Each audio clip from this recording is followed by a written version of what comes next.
صدارتی محل ایوان نمائندگان سینٹ میں ریپبلکن کا راج، ڈونلڈ ٹرمپ کی 4 برس بعد وائٹ ہاؤس میں واپسی، امریکہ کے 47ویں صدر بن گئے، 20 جنوری 2025 کو عہدے کا حلف اٹھائیں گے۔ انتخابی ووٹنگ کی جنگ میں 277 الیکٹورل ووٹ حاصل کیے، کملا ہیرس 226 الیکٹورل ووٹ لے سکی۔ سینٹ میں ریپبلکن کے پاس 51 نشستیں، ایوان نمائندگان میں 184 نشستوں سے برتری رہی۔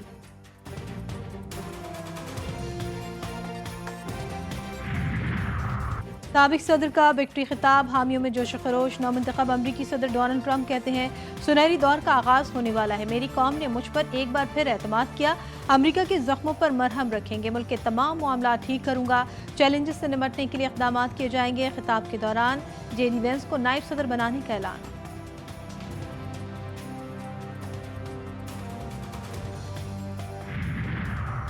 ایسی سیاسی جیت اس سے پہلے کبھی نہیں دیکھی، اپنے وعدے پورے کروں گا، مجھے کوئی نہیں روک سکتا، اپنی گزشتہ 4 سالہ مدت میں کوئی جنگ شروع نہیں کی، داعش کو شکست دی، مجھ پر قاتلانہ حملہ ہوا، مجھے نئی زندگی ملنے کا مقصد امریکہ کو دوبارہ عظیم ملک بنانا ہے، جو ہمارے پاس ہے وہ کسی کے پاس نہیں، ہمارے پاس سعودی عرب اور روس سے زیادہ تیل کے ذخائر ہیں، ان سے بھرپور فائدہ اٹھائیں گے۔ نومنتخب امریکی صدر کا خطاب۔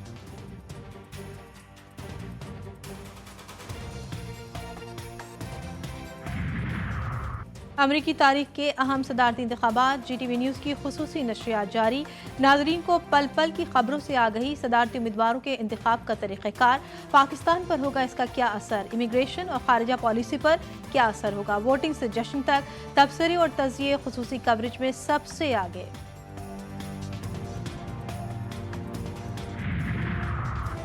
وزیراعظم کا دورہ گلگت بلتستان، شہباز شریف کا کہنا تھا کہ اگست 2022 میں یہاں آیا تو ہر طرف تباہی کا منظر تھا، تباہ کن بارشوں اور سیلاب سے پورا گاؤں متاثر ہوا، وہ دن تاریخ کا افسوسناک دن تھا، سب غمگین تھے، آج نئی بستی کی تعمیر سے یہاں پر خوشی کا سما ہے، معیاری گھروں کی تعمیر قابل تحسین ہے۔ وزیراعظم شہباز شریف کا سیلاب متاثرین کے لیے تعمیر کردہ گھروں کی افتتاحی تقریب سے خطاب۔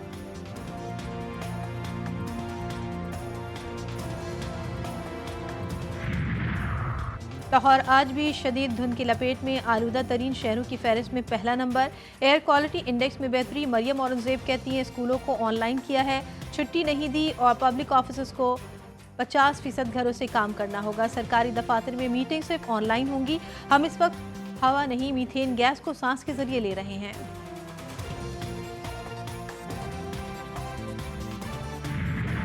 قومی معیشت کی بحالی کے لیے اقدامات، معاشی اصلاحات کے اثرات نظر آ رہے ہیں، معاشی بہتری کے لیے پالیسی ریٹ کم ہونا چاہیے اور اسٹیٹ بینک نے ایسا ہی کیا ہے۔ وفاقی وزیر خزانہ محمد اورنگزیب کا کراچی میں تقریب سے خطاب، کہا ملک میں مہنگائی کی شرح سنگل ڈیجٹ پر آ چکی ہے، غیر ملکی مہمانوں کے لیے ویزا سہولت آن لائن کر رہے ہیں، پاکستان میں میکرو اکنامک استحکام دیکھا جا رہا ہے۔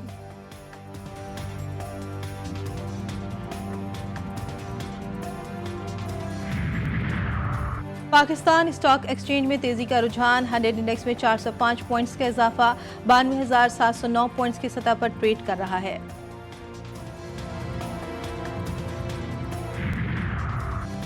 دنیا کو امن کا درس، لیکن اسود مہلک ہتھیار کی دوڑ میں سب سے آگے۔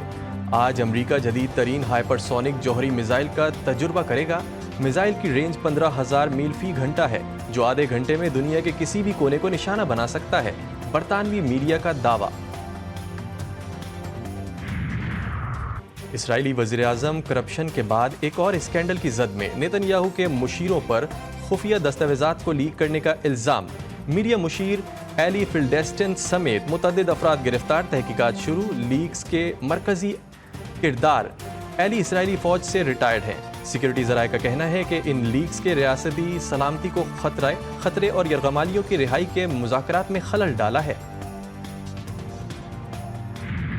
ناجائز ریاست میں حکومت کو لینے کے دینے پڑ گئے، اسرائیلی وزیر دفاع یوف گیلنٹ برطرف، اپوزیشن جماعت کی احتجاج کی کال۔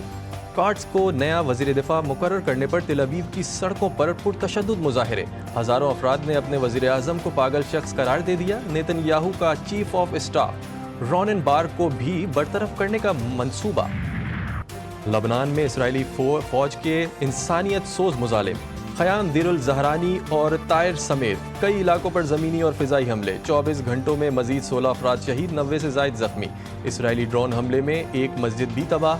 شہداء کی مجموعی تعداد 3000 سے تجاوز کر گئی، 13000 سے زائد زخمی۔ مسلسل جنگ اور حملوں کے باعث 12 لاکھ سے زائد لبنانی بے گھر، روزانہ کی بنیاد پر 600 سے زائد شہریوں کی نقل مکانی۔ غزہ میں اسرائیلی فوج کی دہشت گردی، غزہ پر شدید بمباری، 24 گھنٹوں میں 70 فلسطینی جان سے گئے۔ کمال عدوان اسپتال پر ایک بار پھر حملہ کیا گیا۔ شمالی غزہ پر بھی صہیونی فوج کے فضائی حملے، بیت الحیا میں بھی درجنوں فلسطینی لقمہ اجل بنے۔ شہداء کی مجموعی تعداد 43,391 ہو گئی، 1,22,000 سے زائد فلسطینی زخمی۔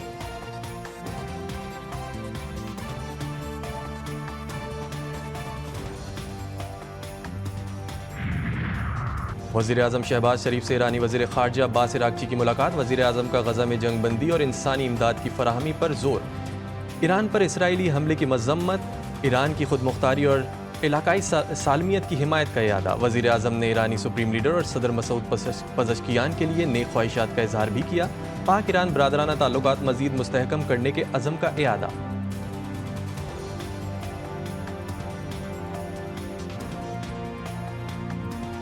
اعلیٰ عدلیہ میں ججز کی تقرری، چیف جسٹس کی زیر صدارت جوڈیشل کمیشن کا پہلا اجلاس۔ جسٹس امین الدین کی سربراہی میں 7 رکنی آئینی بینچ تشکیل دے دیا گیا۔ پنجاب سے جسٹس امین الدین اور جسٹس عائشہ ملک، سندھ سے جسٹس محمد علی مظہر اور جسٹس حسن اظہر رضوی، بلوچستان سے جسٹس جمال مندوخیل اور جسٹس نعیم اختر افغان، خیبر پختونخوا سے جسٹس مسرت ہلالی کو آئینی بینچ میں شامل کیا گیا ہے۔ بینچ کی تشکیل کا فیصلہ 7-5 سے کیا گیا۔ چیف جسٹس یحییٰ افریدی، جسٹس منصور علی شاہ، جسٹس منیب اختر، عمر ایوب اور شبلی فراز نے مخالفت میں ووٹ دیا۔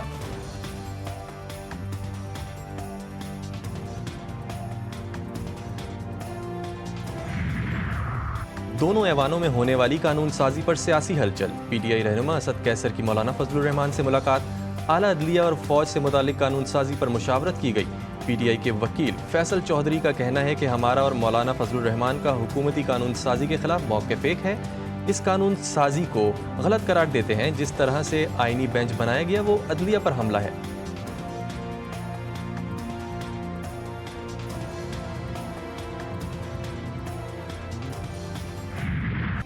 وعدوں سے مکرنا، مشاورت سے فرار اور کوارڈینیشن سے انکار۔ بلاول بھٹو حکومت سے ناراض، حکومتی اتحاد کی کشتی ہچکولے کھانے لگی۔ بلاول بھٹو نے بطور احتجاج گزشتہ ہفتے جوڈیشل کمیشن سے اپنا نام واپس لیا۔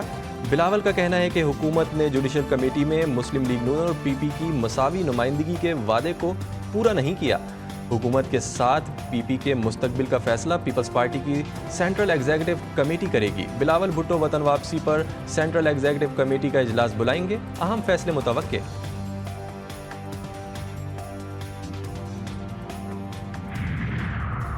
کراچی کے علاقے ڈیفینس سے خاتون کی لاش ملنے واقعے میں اہم پیش رفت۔ فرانزک رپورٹ میں خاتون پر تشدد کا کوئی نشان نہیں پایا گیا۔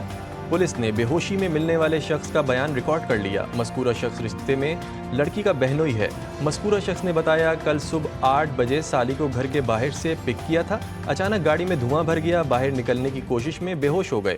پولیس کا کہنا ہے کہ پوسٹ مارٹم کے بعد ہی حتمی موت کا تعین کیا جائے گا۔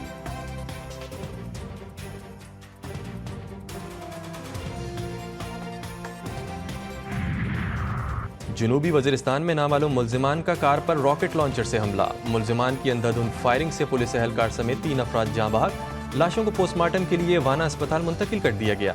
پولیس نے ملزمان کی تلاش اور تحقیقات شروع کر دی۔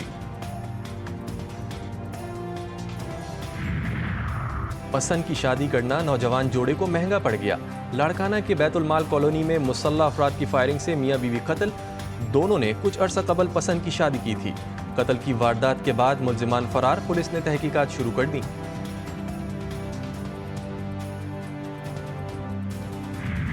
شہداء کے مشن کو حق خودارادیت کے حصول تک جاری رکھنے کا عزم۔ پاکستان سمیت دنیا بھر میں بسنے والے کشمیری آج یوم شہداء جموں منا رہے ہیں۔ ڈوگرا مہاراجہ ہری سنگھ کی فورسز، بھارتی فوجیوں اور ہندو انتہا پسندوں نے جموں کے مختلف علاقوں میں نومبر 1947 کے پہلے ہفتے میں لاکھوں کشمیریوں کو شہید کر دیا تھا۔